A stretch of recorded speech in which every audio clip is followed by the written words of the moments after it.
It's midnight. It's midnight. I can talk now. I can always talk, but particularly at midnight is my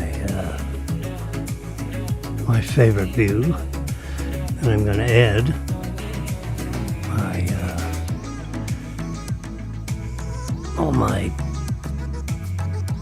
all the stuff that's hanging over here inside my iPad Pro, 13-inch iPad Pro. It is, look at this. It's like 6 millimeters thin. I think it's 5 point something, but who's counting? Well, it was Monday. Now it's Tuesday. Yeah. I have to make up one of these for Tuesday. I'll do it right now. As a matter of fact, if you can stand it. We go down to recently saved, and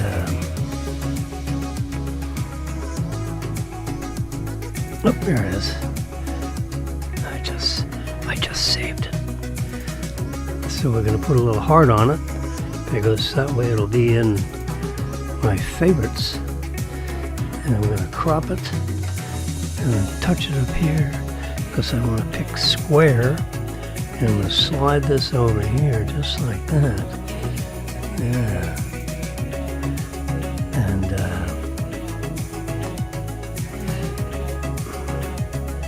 then I'm going to go to adjust and pluck this, hit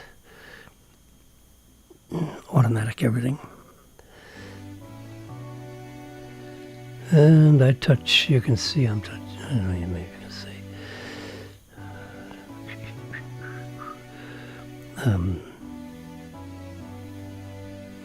Shadows. Turn that off. Black all the way on. Color all the way up. Look at Tuesday. It gets really exciting. And then the last thing is contrast. If we, it's not having much effect. Okay. It's Tuesday, it's February 10th. I started off on the 9th and I ended up on the 10th. Go figure.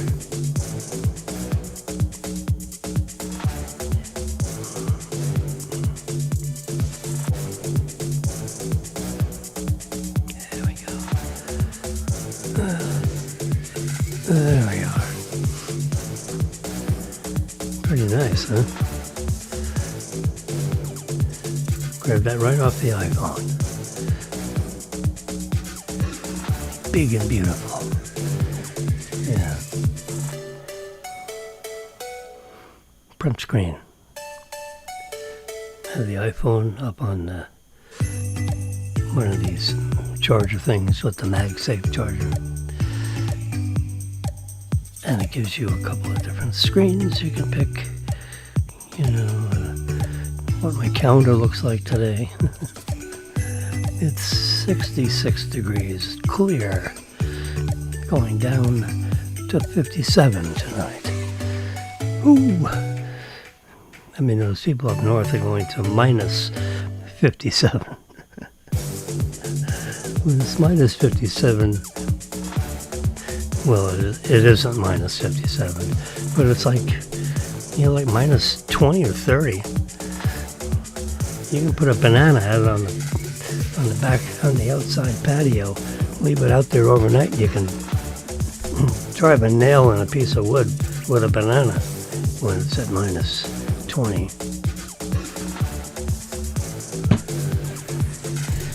I know you can at minus 40, because I did it at a lab experiment.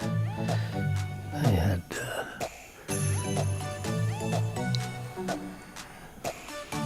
I forget what gas it was.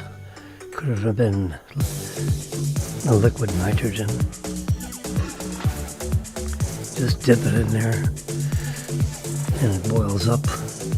Dip that banana in there and it really startles have physics class or chemistry class or general sciences class, you know, for 6th graders. Makes a lasting impression. Yes, it does. All right, I'm going to add me back in. I should be on the right side of middle, just this side of middle, yeah. So, I don't know about you guys. There's a game called Mega Millions. Look at this, I can bring it right up on the big screen here. Mega Millions is 366 million for today's. I mean, it's like 12 hours away. It's 11 hours away. It is counting. You can see it there. The prize has gone up to get back to my photos. Yeah.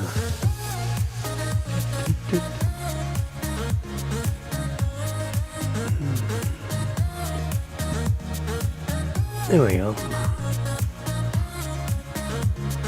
I have to shrink this down a little bit so you can see it. There we go. The horizontal dimension, pixel-wise, for the iPad Pro it's a very high resolution. I have never met you before. How you doing? It's a high resolution display. As you can see, I'm jiggling it. And this is the Mega Millions jackpot. Or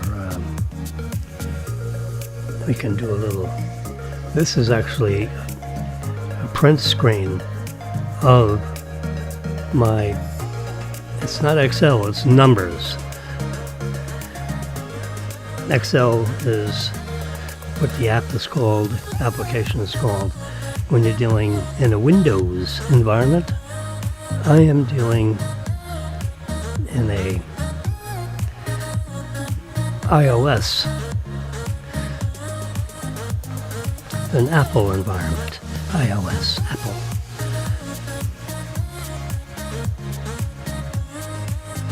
So this is in numbers. I had my display full of the spreadsheet, and then just did a print screen. Yep. You know, you touch the top button and the side button. Now the MacBook Pro, the recent ones, there's a camera right in the middle, so it's used to working in. Get out of here. Where's my? There it is. So the new iPad Pro is, when you have it attached to what Apple calls the Magic Keyboard. It is quite magic, by the way. It's fantastic. Got a full keyboard. It's a lighted keyboard now because it's a little dark in here because I don't like, the bright lights. Particularly when you have all this equipment running. I got all my old. You got to be.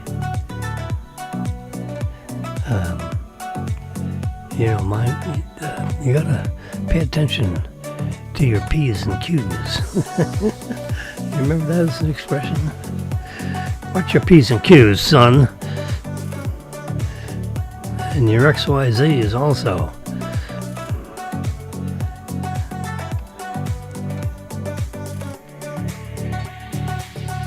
We're just seeing over here on the side display. Can I get it a little bit bigger? I can.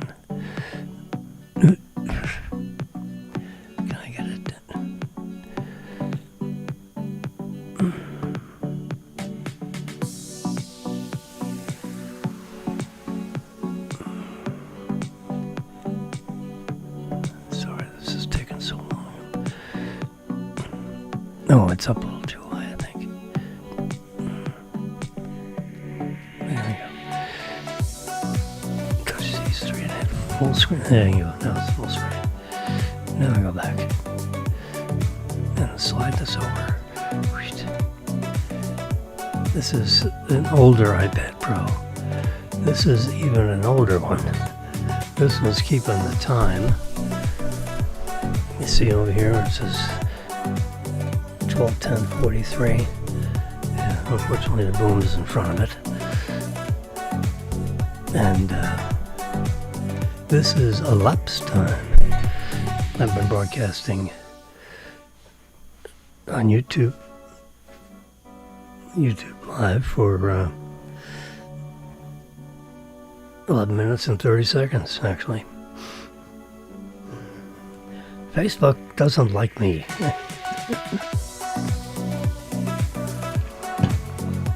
I can post, regular, but I can't seem to post.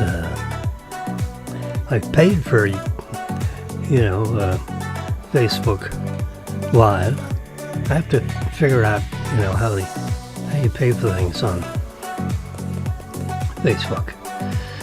Where the button of the tab is, where make sure I'm actually paying for Facebook Live. Maybe they cut me off because I'm not paying for the live anymore. I'll have to. Anyone want to tell me how to do that? I can grok it, as Elon Musk says. All right, so here we go. Doing a little expando on the picture. And you can see there. Remember, Mega Man goes Tuesday, Friday, Tuesday, Friday, Tuesday, Friday, Tuesday, Friday. Yep. I have my very special envelope here, which has my Mega Millions ticket in there. I bought my ticket. It's hermetically sealed inside this envelope. And I just peel back the Scotch tape to open it. But we'll keep it closed for now because until 11 p.m. tonight, which is a mere 23 hours away. Anyway, so the 10th, if you're lucky enough to be the single jackpot, the jackpot to single winner, you see the caption on the column, and we go all the way down to where we are now. And we're on February 10th. And the lottery people, they say the estimated jackpot will be 366 million based on ticket sales, all the data they have over, years and years and years. So they can pretty much accurately predict based on, the ticket sales over a period of time. So it rolled over. I think they call it rolling over to 366. It was 346. So they expect it to go up 20 million based on whatever the data that they have. We're staying on the bottom row of numbers here. All right, so this number right here, that is the before tax lump sum. If you decide to take a lump sum, you can see the column caption up there, jackpot lump sum payout before taxes, which is the present value of the 30 future cash flows. That's what net present value is. 167 million. That's not a bad, that's a pretty decent jackpot, right? There should be, there was a lot of excitement when it was $1 billion. And it's not $1 billion yet. But, so what's this column? This is the jackpot after the withholding. So in other words, when you go up to Lottery Central, 2 weeks after the drawing, actually it's 15 days. I think the regulations that they play under, I have the regulations behind me, printed out. May have it in my secret envelope. The regulations are, in other words, you can't go up there. So if you won today, you can't go up there and get 127 million. No, this is actually the credit that you would get into your checkbook. How would you like to wake up the next morning and your checkbook says 127 million? Look at all those zeros. You go, whoa. Yeah, that's what they do. I mean, I read a bunch of stuff, and they recommend you have, a number of banking accounts, and spread the money around into 3 or 4 banks. I've got 4 accounts.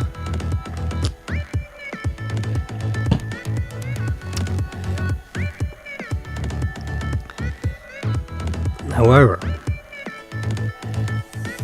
this is a 24%. This is the jackpot lump sum less the 24% withholdings that the government will do.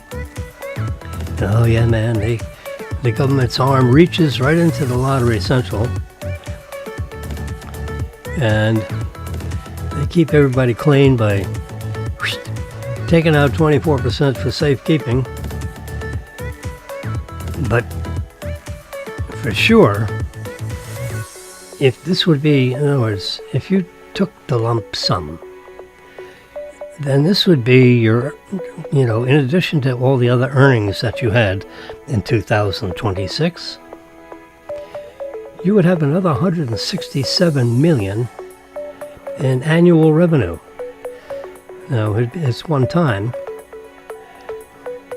but that's what you'd have to deal with on your tax return when you talk to yourself in TurboTax.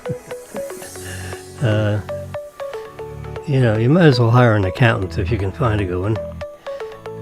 Whoops. 167 million. All right, becomes 127 million real quick. So this would be the credit memo into your checking account. Seriously. Or whatever other institution. I'm just thinking of a normal commercial bank.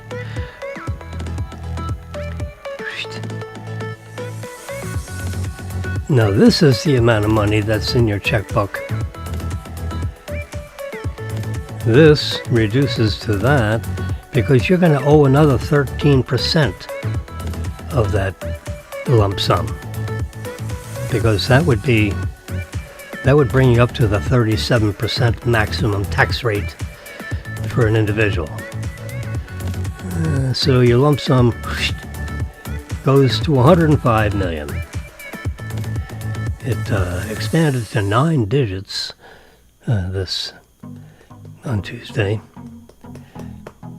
because now it's 105. So the previous Friday Mega Millions, it was 99 million. Well, now it's grown to 105 million because they expect the jackpot to be 366 million for February 10th. Tuesday, Mega Million, February 10th. That's what I got there. Yep. This is Jimmy's spreadsheet. This is not official lottery anything. There's my footnote. The recitals and estimates are produced by the author. You're talking to the author right now, or you're listening to the author right now, as the case may be. And the results have not been confirmed and not endorsed by any lottery. You know what I'm saying? And I wrote that little terse verse on January 2nd of this year. Anyway, you see, That 105 million, that's after all federal taxes. So you have state taxes, which we don't here in Florida. That 105 million, they drop a little more because you got to pay off, 5 or 10 or 13% tax on your income, because a lot of states, particularly blue states up north, blue states and red states,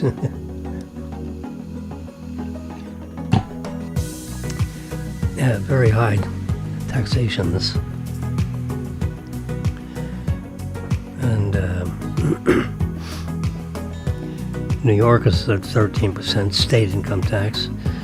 So wham, you lose another, 10 million more. It'd be 15 million. Oh my God.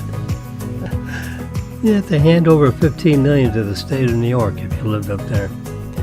That's why people are fleeing to Florida from the Northeast. If you lived up north, I would rent a place down here immediately, sign a declaration that you're going to live here more than 50% of a year, calendar year. You have to sign an affidavit saying that you have moved, basically, to Florida. And according to the IRS, moved means that you're going to spend at least 185 days down here in the sunny Florida.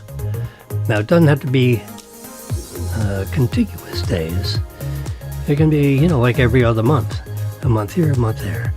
Up and down and up and down. Or you can just move here.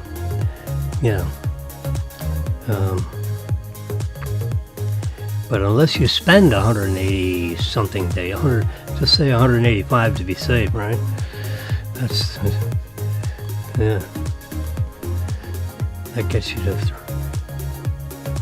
370. There are only 365 days. So to be safe, 185 days down here. Or how about, all your days, except for when you're traveling or something. Yeah, you don't have to get started. You can just buy this, a conservative condo or rent something, make it your official address. Tell the post office, this is my new address. Tell everybody to avoid, that they'll challenge you too. Do that before you turn in your ticket. You save yourself about 15 million in taxes. Yeah, if you elect the lump sum.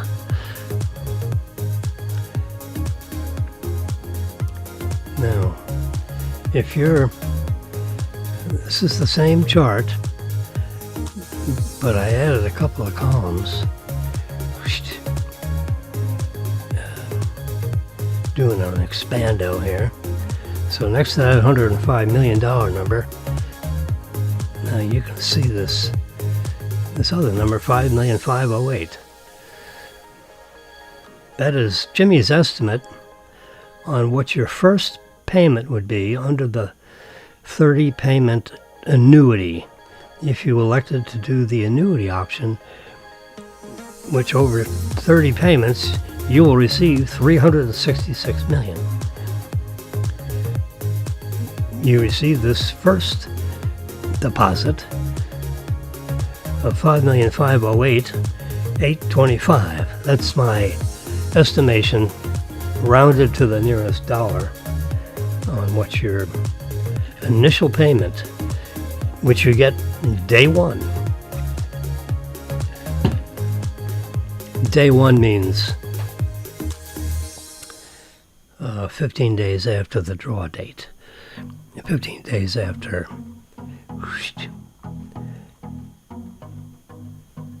Oh gosh. So February 25th, that's when you can get your prize money. You know, it's the Mega Millions, a lot of these lotteries, Mega Millions in particular, last I heard was operated in 45 states. 45 of our 50 states. Looking around here, thought I heard a meow. All right. So they have to, there's a certain procedure that these states have to follow and send information to Lottery Mega Millions Central, wherever that is. I actually don't know where the headquarters of Mega Millions is. You know, it's either like Atlanta, Georgia, or Tallahassee, Florida. You know, someone started it.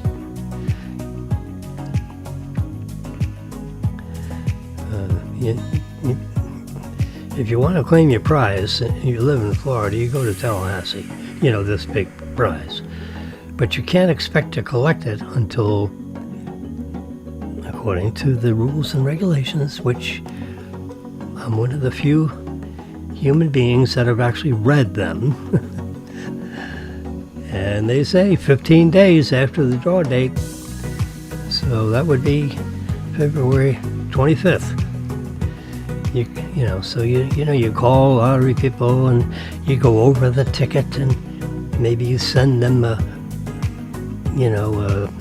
take a picture of it, both sides, send it up to the lottery people, and they check and cross-check, cross-check, wheat check, price check, to make sure that ticket is not a fraudulent ticket, that it was actually sold by an official lottery retailer. And I sure hope I have an official lottery retailer. It looks like it. A little store behind my building here. I just go in there.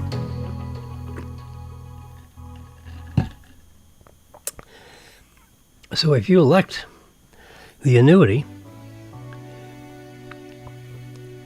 15 days after the draw date, and you are a single winner, the only winner of the grand prize, your first payment, and it's day one, is $5,508,000.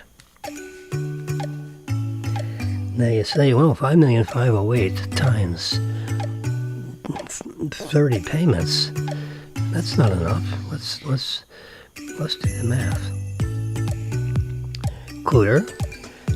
5,508,000. I'm just going to round it to the nearest bazillion. Now we're going to multiply that times 30. That's only $165 million. Well, they say they're going to pay me $366,000. Where's the other $200 million? Aha! I will show you. It's the miracle of compounding. They're going to increase the payment every year. So $5,508,000 is your first payment, day one. You know, when you go up there and turn in your official lottery ticket, you take it out of your baggie, put it in a baggie, and make sure it doesn't get, it's a multi-$100 million thing. You don't want to, get it wet. Yeah, all of a sudden you get very nervous handling this stupid thing because it has such a value. Can you imagine? Well, see, with 5%, if you take 5% of $5,508,000 and add it to $5,508,000, you end up with $5,784,000. This second one is 5% bigger than the initial one. And that's what it is. Whoops. Whoopsie doopsie. This is get to the right column here. see the first payment, the initial payment, I showed you that, $5,508,000. And then the second payment grows by 5%. These are all pre-tax numbers, by the way. There's no income tax in Florida, so this is subject to federal tax. Anyway, but the payment grows 5% a year. And the third payment would be 5% of, that number, which would then grow to, around $6 million. And it keeps growing 5% every year. And you're getting $200 million or $198 million worth of growth, of payments because of the compounding nature of 5% growth every year. Yeah. But if you take the lump sum, this is the jackpot, taken out 37%. This first column was taken off in other words, this would be the check you'd get right here, or your deposit, if you were the single winner. $127,148,000. Yeah, because this is the number after the feds. I mean, that's actually the lump sum estimate. I have to throw estimate in all the time because we don't know for certain until 23 hours from now.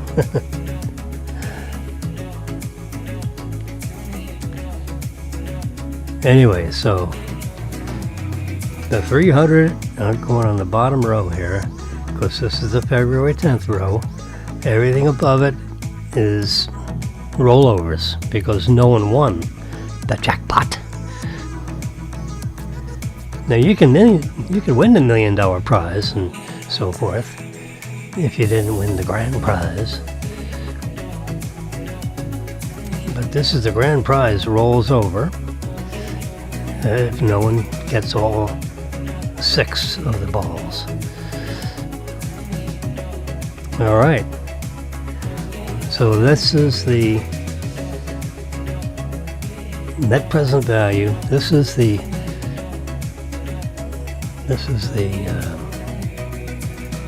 amount you put on your tax return. That's your annual earning.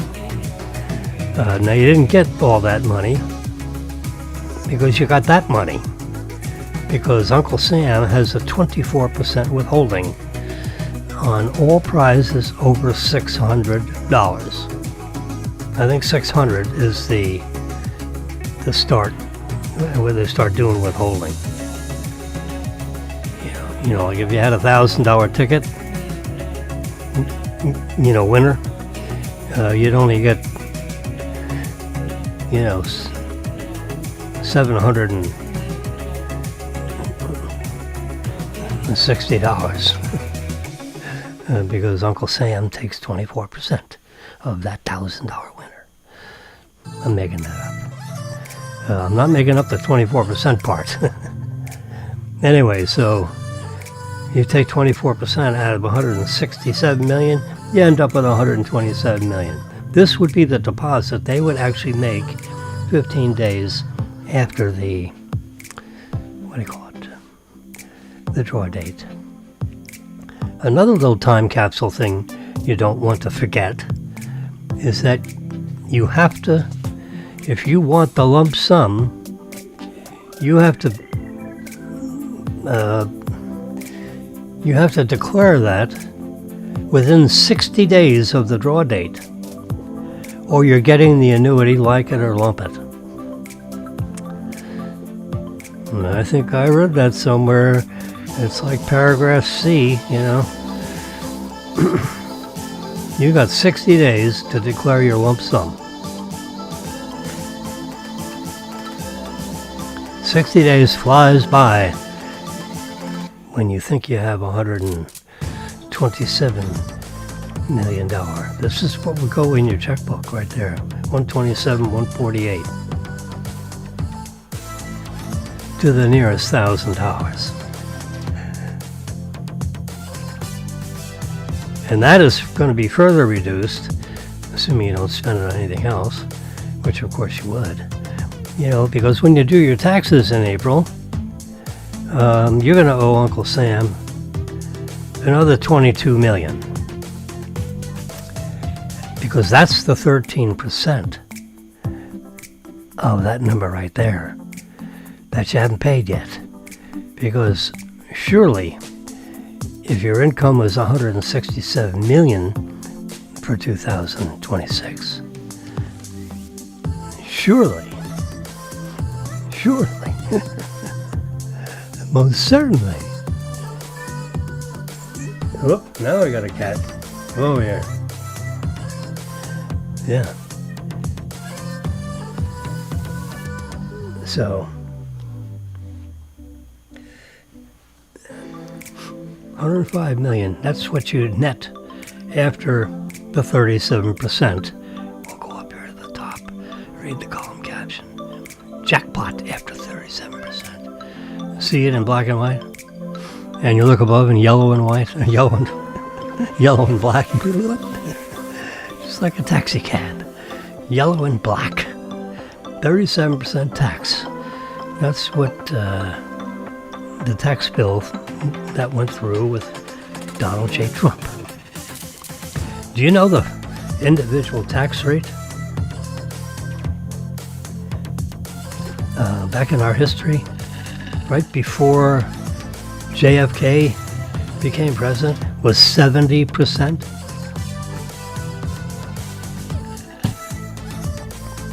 How would you like to take 70%? That means you'd only get 30%. Let's get our trust. 167,300. Let's get our trusty calculator out here.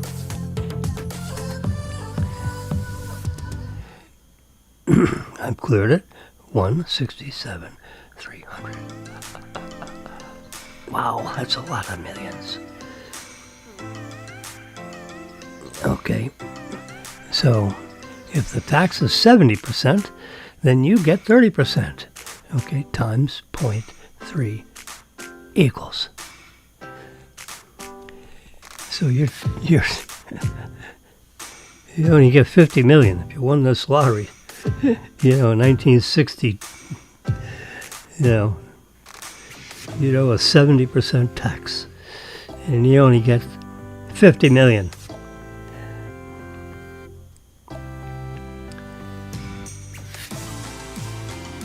Instead of 105 million. Wow. That's 37%. Yeah.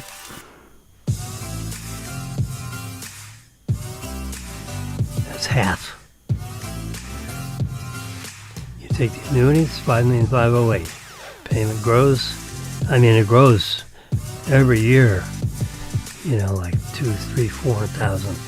And then, the compounding of 5% to 5% to 5%, it's a increasing, it's a 5% increasing annuity. That's the terminology of that kind of an annuity.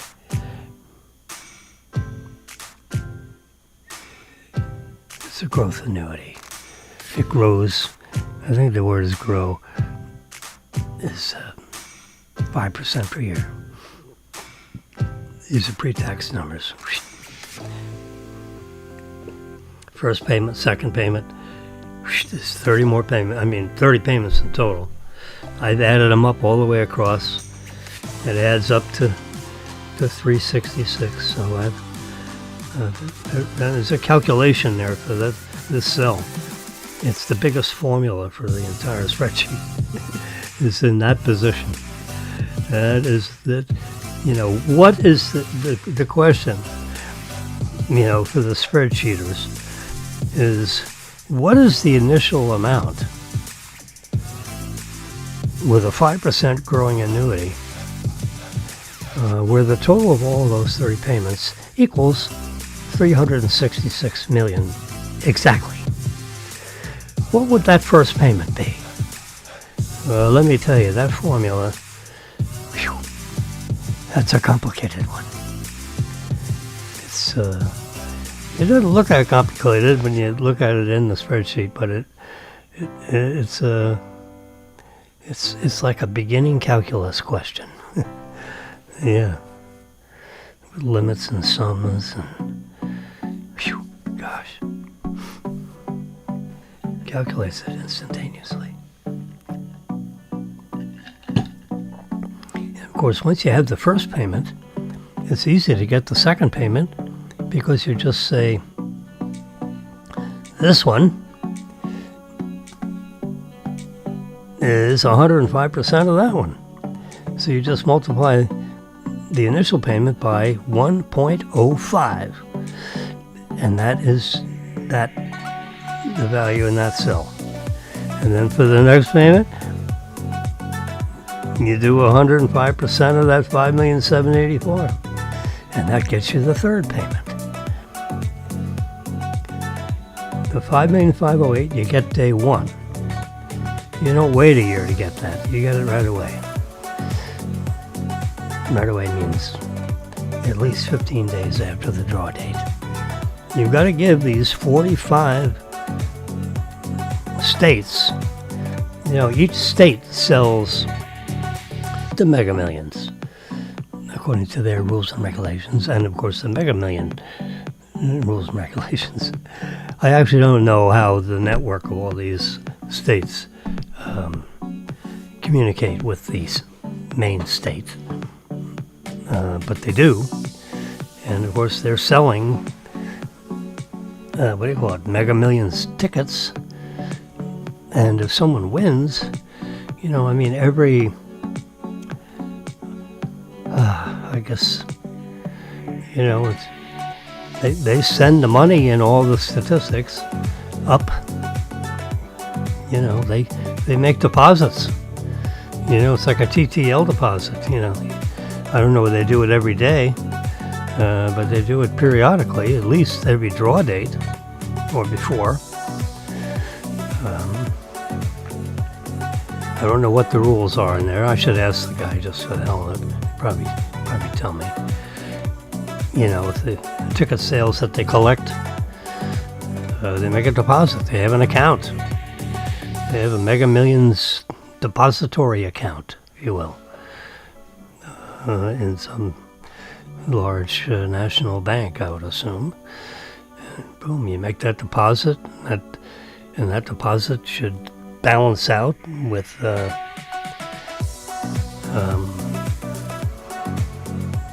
machine totals, because that all comes out of the machine at the end of the Mega Millions period. There would be statistics about what that deposit should be. There we go. Getting a little flicker here in my lights. There we go. No flick. The lights are feeling signs of age. They're really nice. They're big LED panels. I've had them running here for 10 years. So when you turn them on in the morning and you turn it up on all the way, it's like daylight sun in here. But they flicker.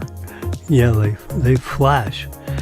Like twice a second for about the first 20 seconds. And then they stay on, according to the setting that you have on the back panel. You can change the color temperature. I have it set for about 6,500 degrees Kelvin. For those of you that understand color temperature. Kelvin goes, from 1,000 to 8,000, pretty much. Most of the lighting fixtures that I'm familiar with go, 1,000 to 8,000. Yep. And 8000 is really bright. White, very bright white. So you can change the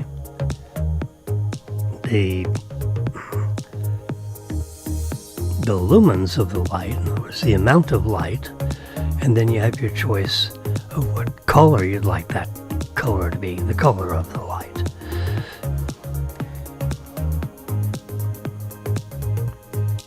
You know, in a cloudy, overcast day outdoors, you know, that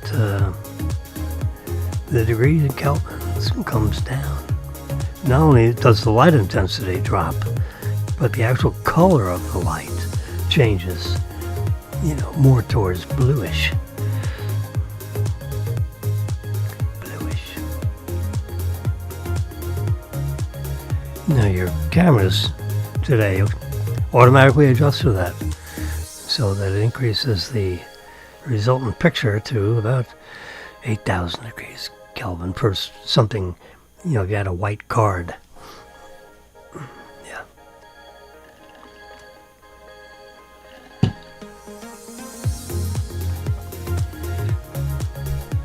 All right, we spent a lot of time on that.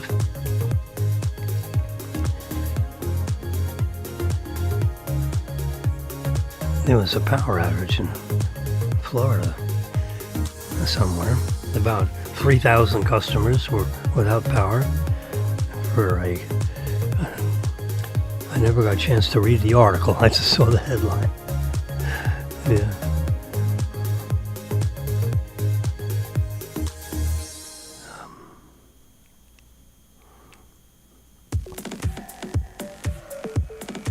If anyone is interested in Tesla, what's going on with Tesla? Oh, here's a picture of Jimmy, alive and well, in my current setting. I'm over here in real life, and this was, I don't know when the hell this was. Let's see, this would be February 9th at 11 p.m. There you go. The magic of accept data.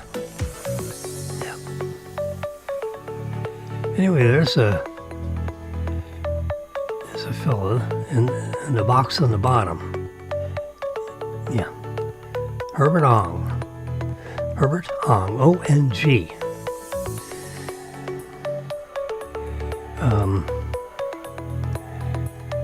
And he has this gentleman on the top box who is likes to deal with a lot of these numbers and graphs and so forth.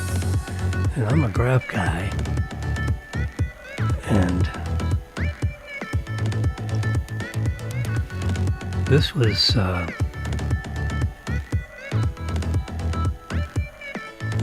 these people right here. Edge case 411. Okay. And they developed this spreadsheet, or the reporting on this spreadsheet. I don't know if they actually created it. Just to keep this conversation simple, I'll say they created it. And then they have a bunch of respondents, people, evaluators decide about, as you go down the list, smooth right and left-hand turns. Okay, smooth right-hand turns, smooth left-hand turns, smooth and prompt lane changes. So the very right side of the chart is, let's do it the other way. The very left side of these columns, you know, like where the red goes to yellow, and this is early version of the software, of the Tesla software. And you see this one right here, version 14.2.2.2. That's the version that I'm running now in our Tesla. We have a Tesla. This is our second Tesla. Magical car. Phew, I've driven all of them. You know, it's electric. I admit that I was a little scared of doing electric, and how am I going to fill up the fuel tank?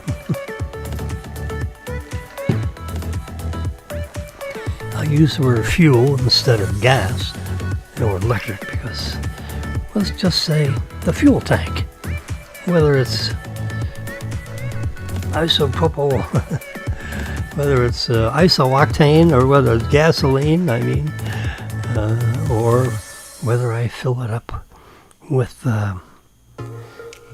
ions, with electricity.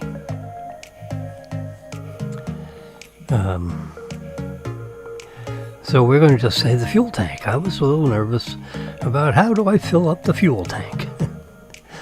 Well, you can go here, you can go there. I noticed in my parking garage, I swear to God, this is 1 month before we're going to receive delivery of our very first Tesla in 2021. Okay. 3 years after that, I got another one. March of 2024. Yep.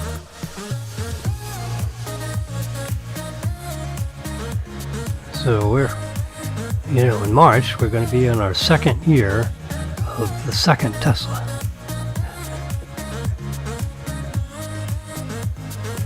Anyway, the current model Tesla with actually any Tesla that was manufactured after March of 2021, which is like 5 years ago, has the hardware, meaning the computer and the cameras and all this business. It's hardware version 4. So for 5 years, we're on hardware version 4, which means 5 million pixel cameras all the way around, at least, and a super duper computer that is like 40 times more powerful than the highest power laptop. Because the chips, the main processing chip is designed for automotive robotics.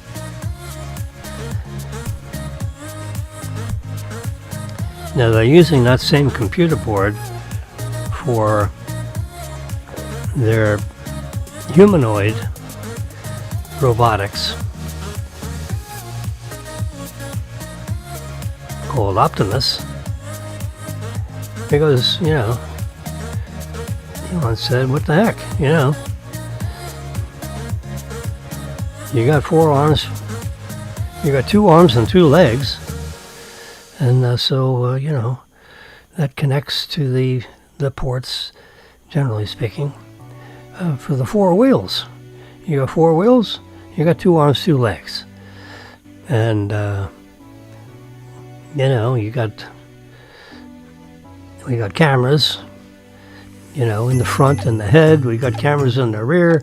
We got a whole bunch of cameras in Optimus. The hardware package, with hardware version 4, it has the capability of taking 2 in the front, 2 on each side, and so that's 2, 4, 6, and 1 going backwards. That's 7. But there's at least another port or 2 that's unfilled. You can't have 3 cameras up front, and the wiring harnesses and everything is all in there for that. And I understand it has a wiring harness for either radar or LiDAR right above the license plate in the front. So even though they don't have radar or LiDAR sensor in the front, because they have 2 high resolution cameras. One's set for medium wide angle, and another one set for more of a telephoto narrower field of view. So we could reach out, in daytime or nighttime, so we can see what the heck's what's in front of it and what traffic is, coming at the car. If you just had a divided highway with double yellow lines, in theory you could come across those and get into your space. Well, the computer will figure out how to avoid hitting that thing if the driver fell asleep and all of a sudden it drifted right across your lane. Anyway, so I'm basically amazed that people aren't going after this car like crazy, because you put in the address of where you want to go and it takes you there. All you have to do is supervise it, which means just watch it. You can't take a nap. You don't have to steer anything. You can put your hands on your knees. You can hold your iPhone. In theory, technology-wise, you could text message. You could read all your email on your iPhone while you're driving. Now the state of Florida may not want you to do that because they want you to keep your eyes forward.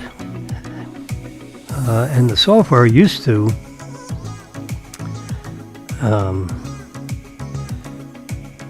basically buzz and make sounds if you're not watching the road and you got your hands on your iPhone. The computer knows it can see you. I see you. Yeah, I see you. Yes, sir, Bob. And because it's got an interior camera, they can see everybody in the car. And it knows that it has you in the driver's seat. It probably knows your name and everything else about you. The car is connected to the internet 24/7. It has its own cellular data line communications link using, I believe, AT&T. It's an AT&T chipset that can control your downloads with your operating system updates, which right now I'm on version 14.2.2.2, and I have version I forget what it is. I'll show it to you. There's Tesla. It's plugged in. You see it right there? Here's the location of where the car is. That red triangle right there tells you right where it is. We're parked in our garage in 101 Plaza Real South. The car is exactly 250 feet away from me. Whoops. And there is a 14.2.2.2, and there's, let's see,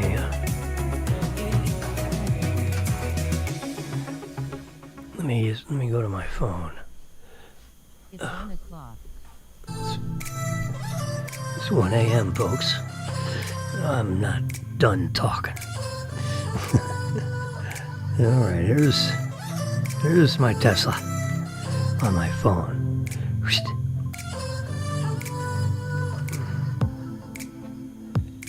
And here's the software update. Whoops, it turns off the lights. Alexa, turn on the den lights. Okay. Whoosh, there we go. I have this. So at 1 a.m. everything turns off around here.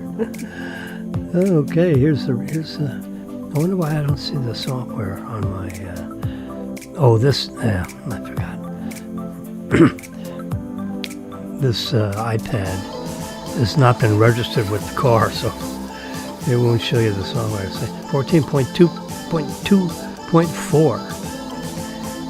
Jeez. So everything, it's a whole list, so you can see the list. It's an exhaustive list of what's going to go on with 14.2.2.4.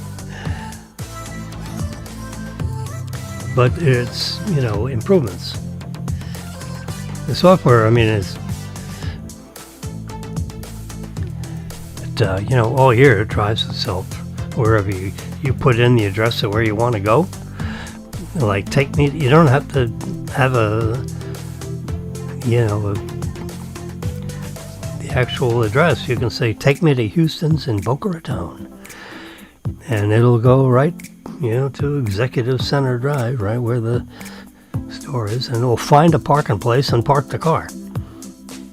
It'll do all of that. Yeah. All you got to do is, push the button in on the, there's a right stalk and a left stalk. On the right-hand stalk, just push the middle button in on the end of the stalk, and that puts it in park. And then get out of the car and go have lunch. If it's hot outside, when you're paying your bill, you can turn on the air conditioner from the restaurant so that the car is nice and cooled off for you by the time you get to it.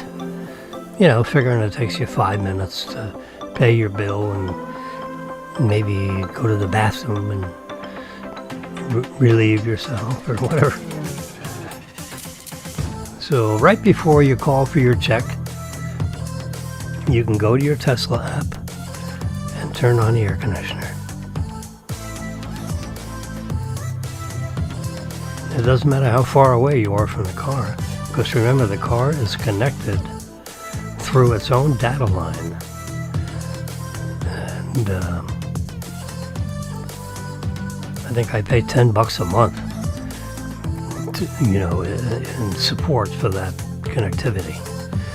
Plus it downloads through that data line, all your operating system updates. Like you get on your iPhone. This is like an iPhone with wheels, made by Tesla. It's a beautiful piece of technology. It's totally 100% robotics. And we went to Orlando a few months ago, to Disney World. Went to, Epcot Center, and we went, and we stayed at the Hyatt Grand Cypress Hotel. And got in the car, got out of the parking garage, pulled over a little bit to the side of the road, and pushed a button, take me to the Hyatt Grand Cypress, Orlando, Florida. It routed it and basically said, you ready to go? Press go. And the car takes you right to the front door, right to the lobby of the Hyatt Grand Cypress. It makes every turn. It makes the left turns, the right turns. It stops for stop signs. It stops and goes for red and green lights. It does lane changes based on what your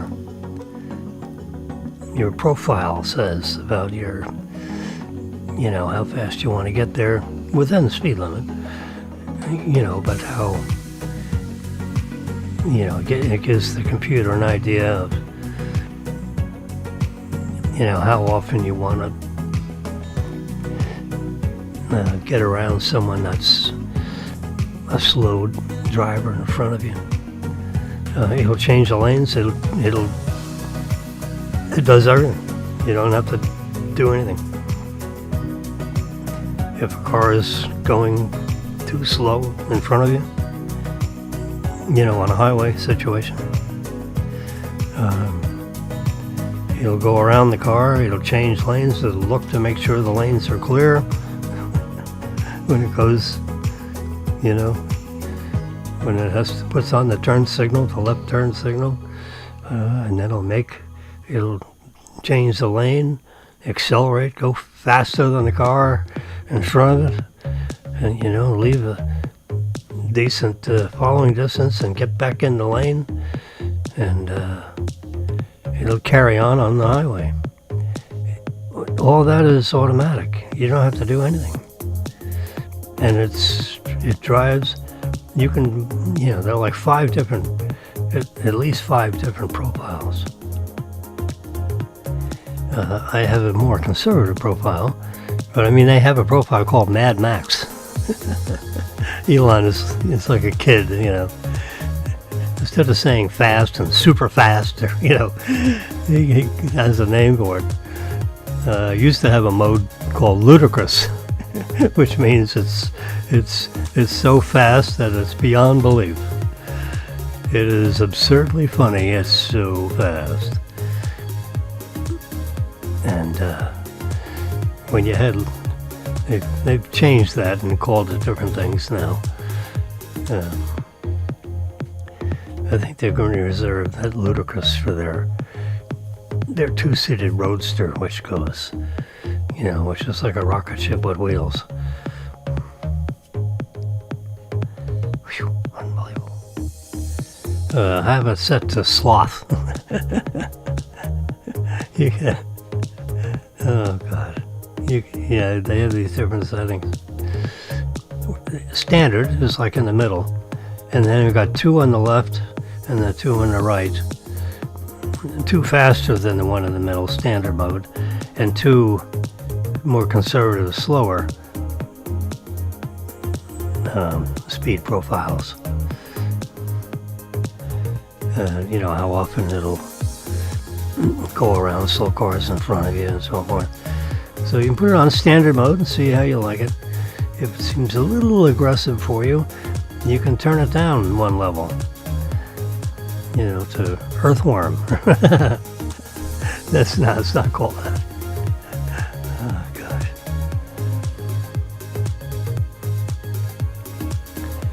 It's very easy to change the speed, the driving profile. But it's more than just speed. It has to do with lane changes and whether it will tend to stay in the right-hand lanes more often if you have a slower driving profile.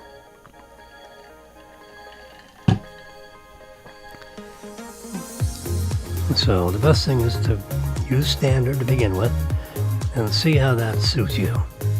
If it's a little too slow for you, you're used to driving, a little more pedal to the metal and a little more lane changes and such things, you can increase your driving profile 2 steps above standard. The maximum step is called Mad Max. On the other end of the spectrum, it's sloth. Seriously, sloth. Oh God, I'm one up from sloth. I'm between sloth and standard, whatever they call that setting. Oh gosh, there's a name for it.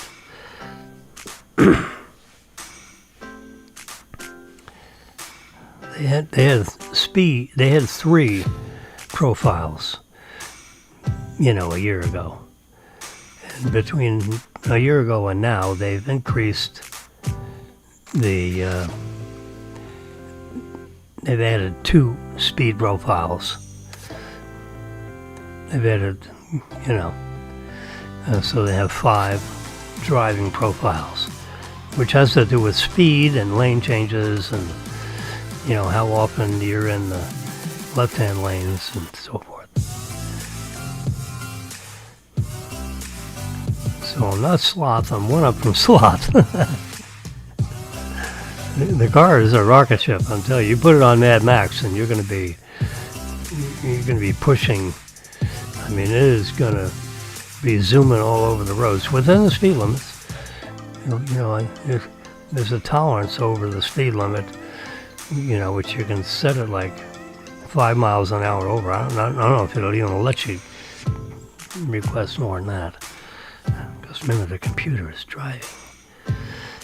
And it doesn't want to get a ticket. Officer, I'm not actually driving the car.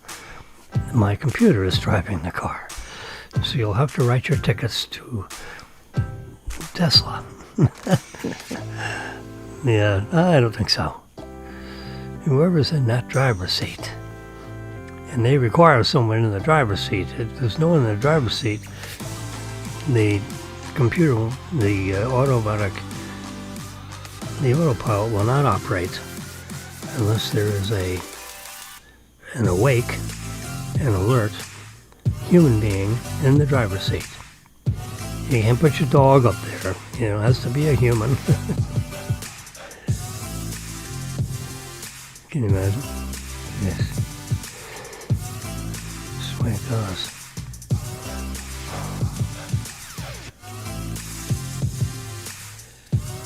So,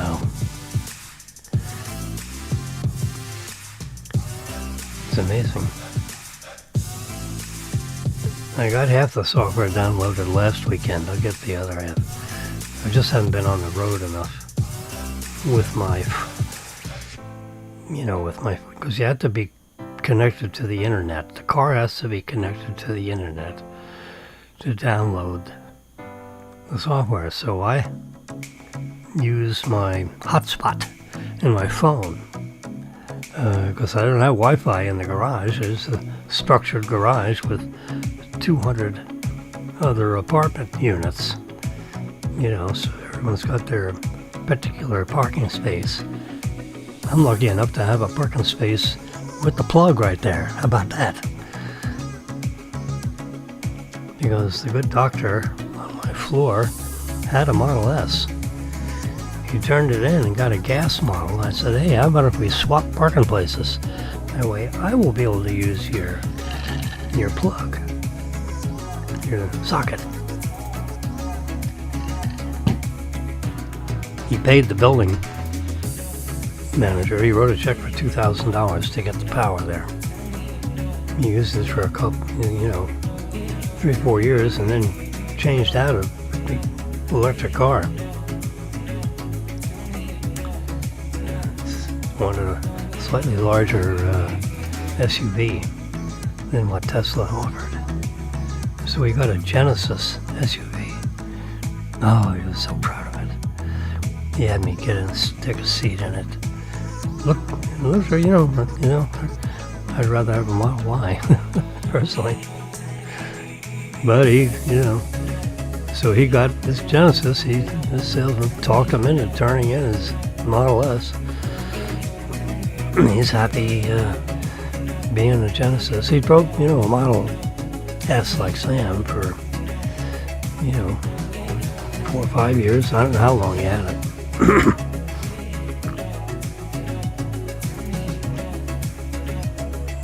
Anyway,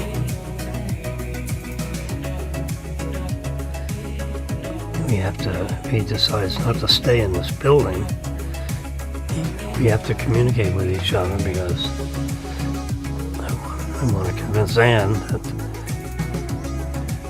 that to switch, my parking spot 368 for 266, which is where the good doctor had his car. I've got one of the best parking places in the garage with 368. So I basically swapping for the parking space that has the plug. Just, you know, every night we plug in, basically every time we leave the garage, it's got a full fuel tank. We're all gassed up with about 240 miles worth of range. Yeah. Let's see about that. Yep, you see a 240 up there.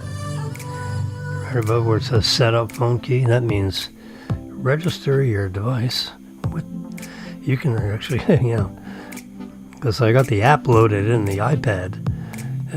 It thinks it's an iPhone. They look electronically the same to the car, apparently. And it wants me to pair it. And right here it says pair, retry. So I hit retry. Now it's trying to communicate with the car, which it can't because it's the car's on level 2 and I'm on level 8. So it's 6 stories worth of concrete. And so the signal that's good for about 14 feet away from your car can't go through 6 stories of concrete floors and the occupants and the carpets and the file cabinets and everything that's in between me and the car. Yeah, but I can bring my iPad into the car, into the driver's seat, and with my key card that's in this little package,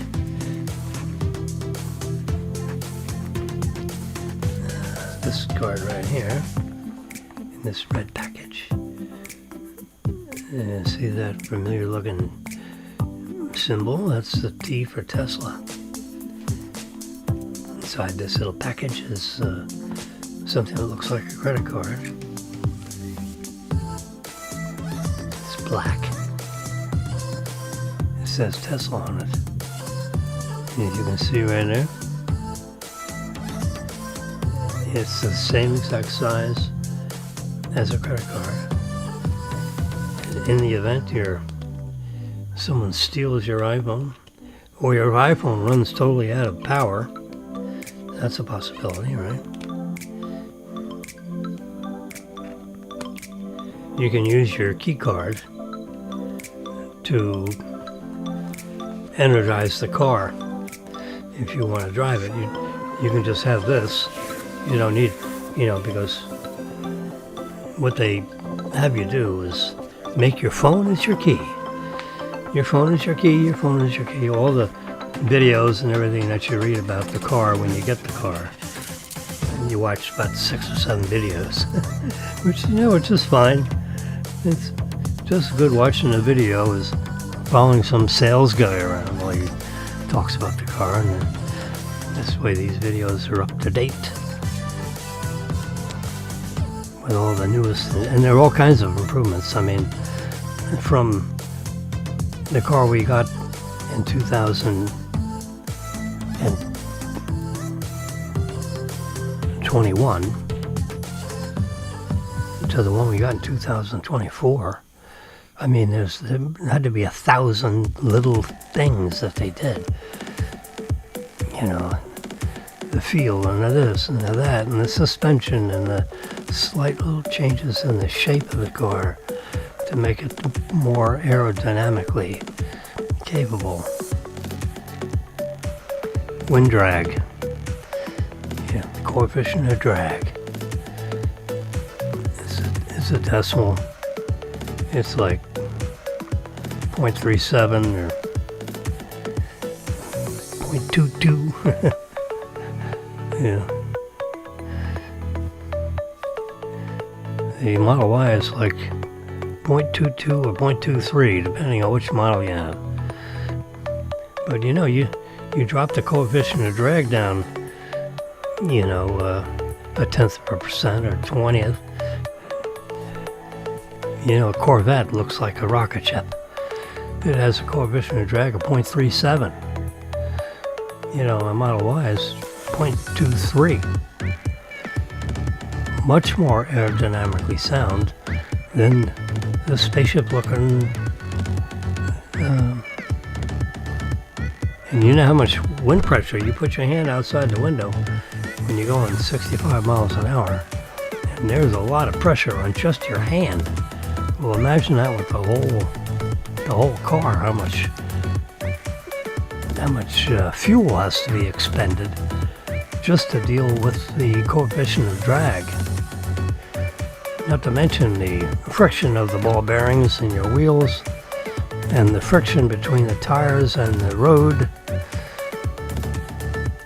Those are the major consumers of energy when you're trying to get from point A to point B. But I mean, the car is totally, you get in the car and say, car, take me to, wherever. You can specify an address, or you can specify what it is. Take me to the Palm Beach International Airport, Terminal 3. Really, I mean, you say whatever the hell you want, wherever you want to go, and they'll take you there.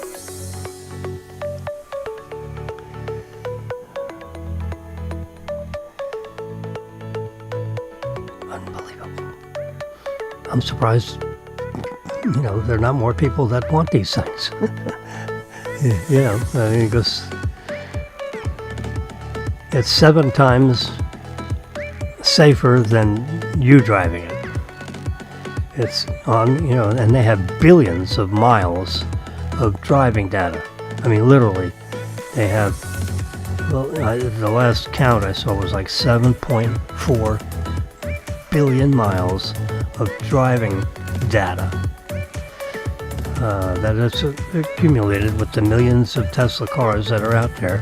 They're all connected to Fremont, California, and they all know, they got all the sensors, and they all know when it gets in that accident, which is not often, but it does, every couple million miles of driving. The average human driver, okay, with all the cars that are driving all over the highways, all year long and so forth, so there's hundreds of millions and billions of miles, the cars driving all over the place all the time, right? Well, every 800,000, so they have a calculation, on average, how often does a vehicle get into an accident on, North American roads? The answer to that is about every 850,000 miles. There's a, crash.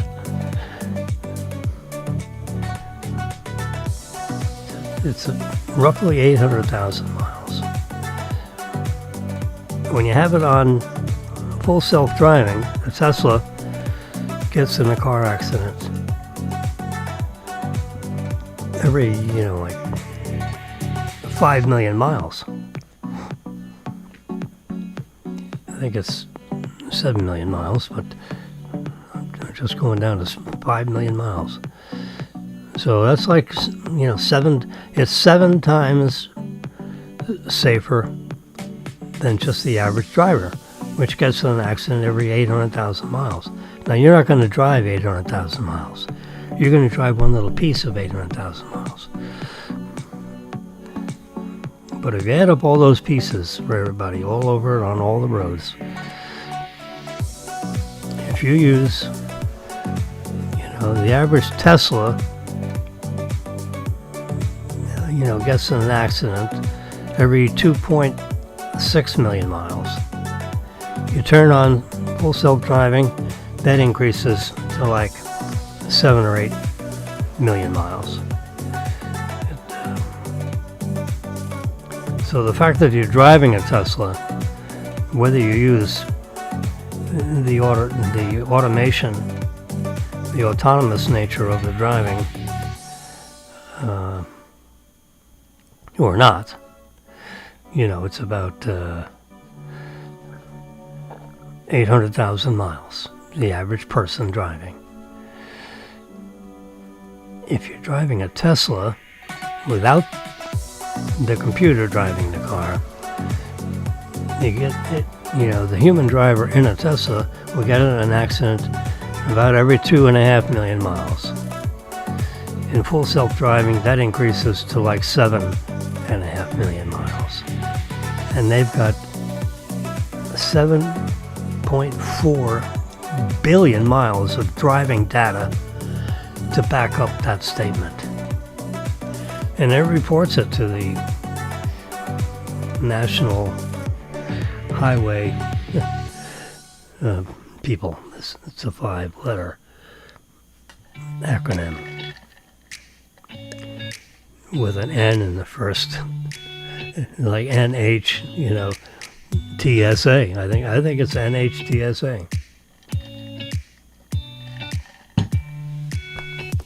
National Highway Traffic. That's what it is.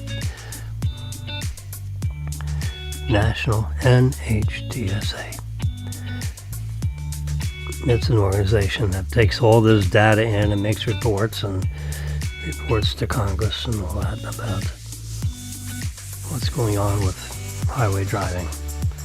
And particularly Teslas, because it's trying to, I believe they have people in Washington attempting, because Congress is talking about some kind of standards to use for autonomous driving in the country. And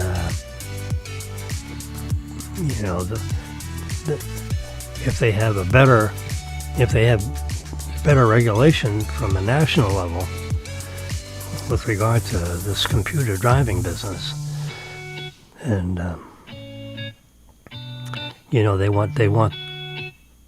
don't want overly restrictive rules or laws coming out of Washington, which will louse up Tesla's ability to have their automation system working, because it drives a whole lot better than people do, and you'll have a lot less car accidents, and it will save lives. So what's not to like?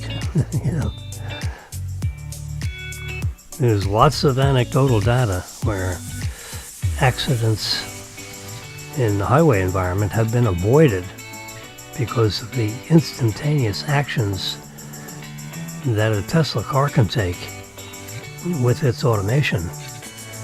You can react. The reaction time is a whole lot better than your reaction, the reaction time of a driver.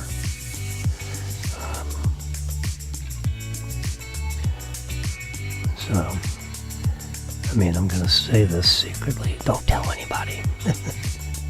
But last Saturday, Marilyn and I had, an extended lunch at Houston's on Saturday. Last Saturday, a couple of days ago. We had a few wines.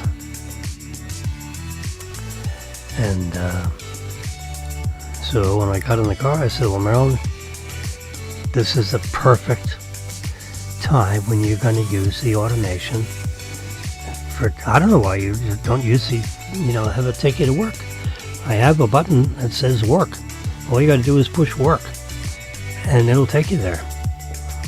You don't have to, just drive out of the garage. They're supposedly tuning up this garage business so you can actually have it park in spot 266. It'll do it for you. So it'll take you from the parking garage right to your bank where you work. All you gotta do is push the button, fasten your seatbelt, pay attention to the driving, but you can have your phone in your hand, you can have the other hand on your knee just resting, you can have a sip of your iced tea. You don't have to worry about steering with one hand. And the car will take you right there. It'll obey all the rules. It'll go the fastest and safest way because it'll see the traffic information. If there are lane closures or construction, it'll avoid anything might pop up. When you go home, say go home. There's a button that says home. Just push the button, sit back, and let Tesla do the driving. But you have to supervise it, oversee it. Can't take a nap. You can text message though if you want to. And because I had a couple of wines, I figured, you know what?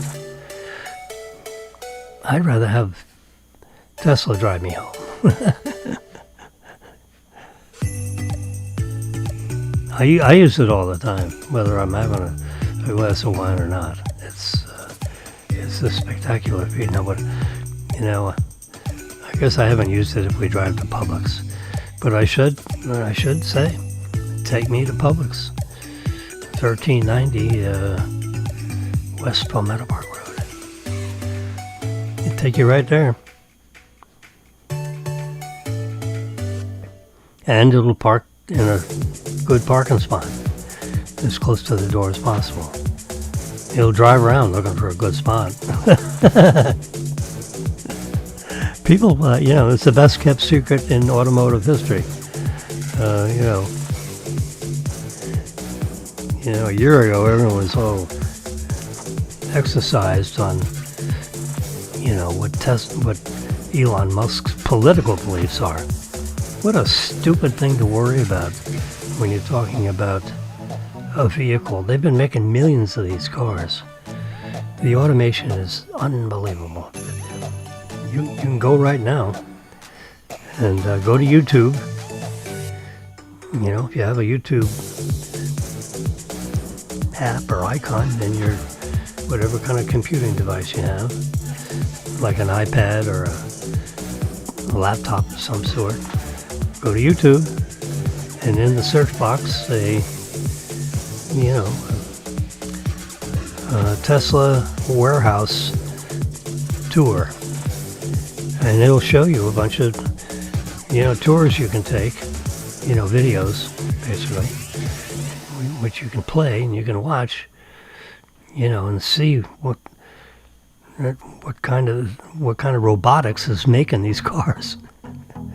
They got 200 robots that are making a car.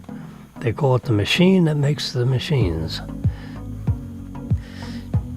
Because the car is a machine and the factory is a machine that makes the machine.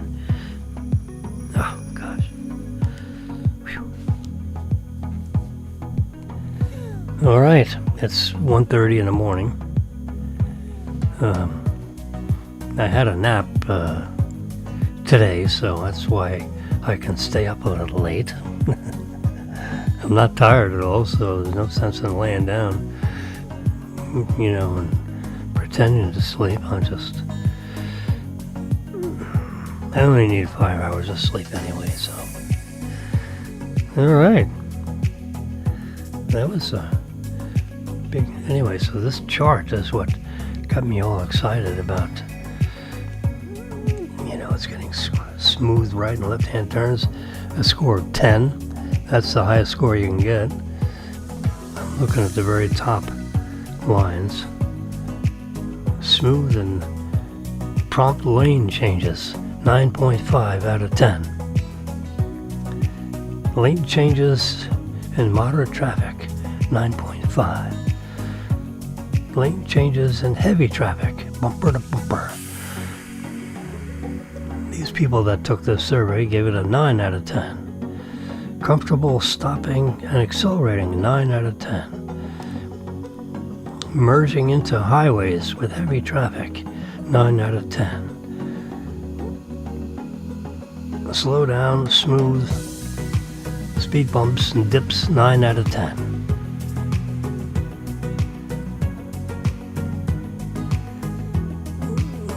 Okay, what is this? Consistent, unprotected left turns, 7 out of 10. Whoops. Consistent right turn on red, 8 out of 10. Operation in rain or inclement weather, 9 out of 10. Merging cars, 8, 9, 8, 8. You can see all these scores.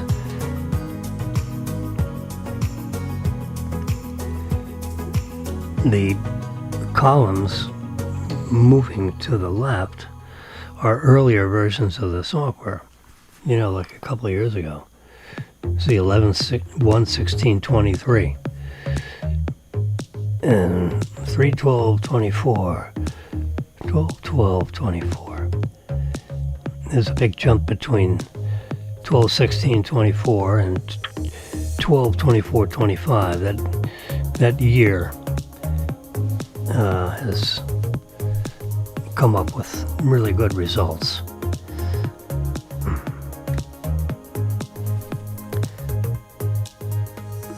What is the one? Understand special road signs. Yeah, that's hard to... It's got ones all the way across. Apparently it doesn't recognize. It recognizes all the road signs in all states, in all nations, actually.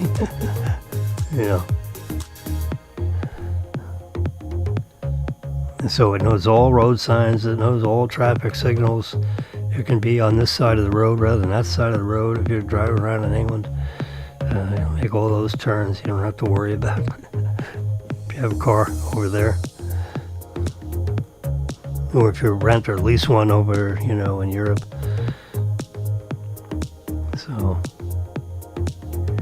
if the car has to be in the left-hand lane, because that's the custom for that country, the Tesla software is all set up to do that.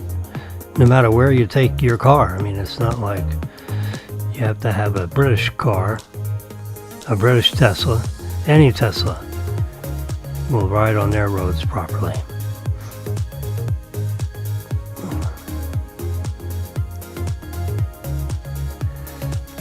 I'd like to see this whole spreadsheet.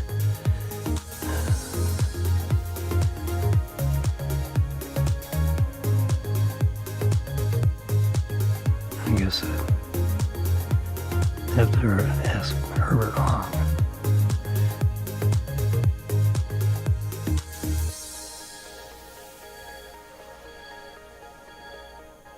The guy on the top, I think, had something to do with presenting this. I don't think he did this. I guess you can go to Edge Case 211. That's the way to go.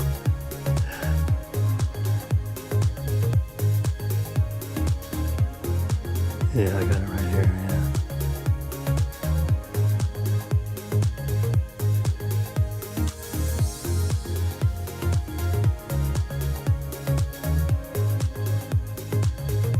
There's Jimmy again.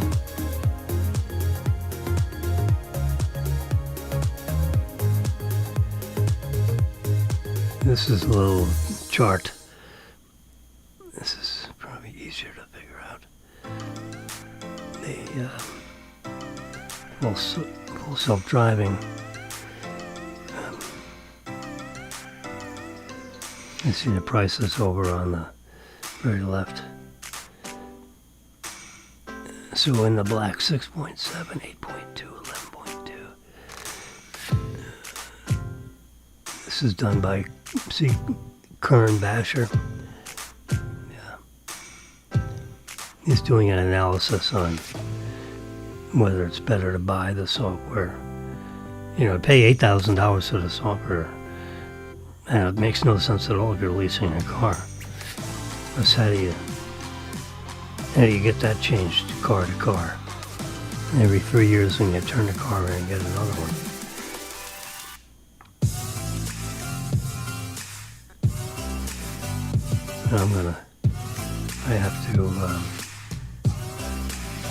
I've got to take some time and get the Tesla insurance now is available in Florida.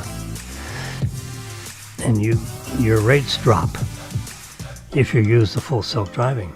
Because it knows it drives better than you. So use it and your premium goes down. If you choose not to use it, your premium will go up. How about that for an incentive to use the robotics on the car? That's there. All you got to do is use it. A lot of people buy the $8,000 software and they've never used it. They don't know how to turn it on. They just drive the car manually. Not me. I'm using the full self-driving. Yes, I am. And it is spectacular. Well, it works. You know, pretty soon you're going to have cars, you're going to have vehicles with no steering wheels and no pedals. This is a transition period where you got both. I'm telling you. I am telling you. I'm not kidding. There we go. Well, do I have a Tuesday? Yeah, there we go. I have a Tuesday one. So I'm gonna end the show. And even though my body says I'm not tired, my eyes are saying they're getting a little sandy, as they say. And I have a little bottle of this Lumify. So if you want to know about what is really a fantastic eye drop, just generally in the morning you put an eye drop in each eye. It's not prescription, you can buy it. This little 7.5 milliliter bottle, which is their largest little bottle. It's about $21 or something, you know. Amazon. You buy it in a store, it's $27 or something. Get it on Amazon.com. Include it in an order with something else. We can buy it separately.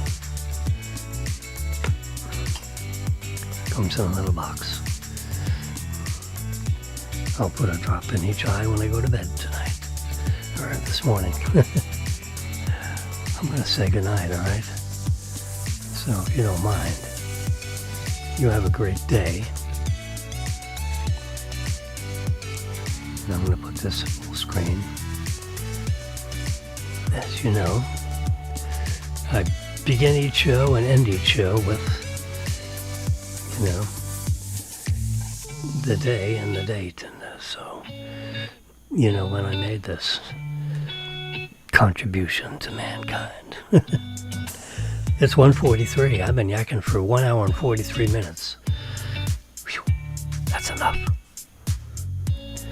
I have my den doors closed, so I won't be disturbing Marilyn. It's just a few rooms away. You all have a great Tuesday. If I don't talk to you again, maybe.